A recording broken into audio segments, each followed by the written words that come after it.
Marcus Garvey had a tremendous impact on the world. African-American politician Adam Clayton Powell said, Marcus Garvey was one of the greatest mass leaders of all time. Nnamdi Azikiwe, former president of Nigeria, said, Garvey was one of the most far-sighted persons of African descent to walk upon God's earth. Martin Luther King Jr. said, in the history of the U.S., Garvey was the first man on a mass scale to give millions of Negroes a sense of dignity and destiny and make the Negro feel that he was somebody. Kwame Nkrumah, former president of Ghana, said, the book that did more than any other to fire my enthusiasm was Philosophy and Opinions of Marcus Garvey.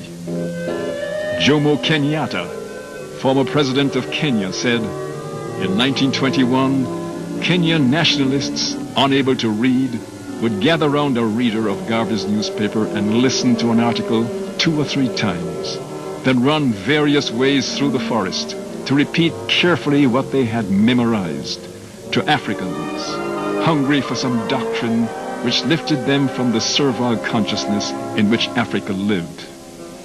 Malcolm X said, it was Marcus Garvey's philosophy of Pan-Africanism that initiated the entire freedom movement, which brought about the independence of African nations. All the freedom movements in America were initiated by the work and teachings of Marcus Garvey. C.L.R. James said, he started us off. For me, Garvey was the beginning, the first man to make black people feel aware of themselves as an international force.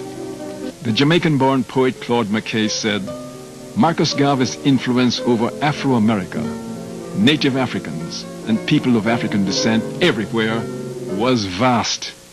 But despite all his efforts, Garvey couldn't make the breakthrough in Jamaica.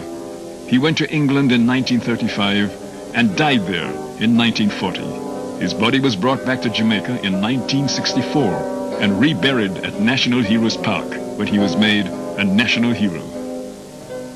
The mission of Marcus Garvey was presented by the Friends of Liberty Hall and the Ministry of Education and Culture.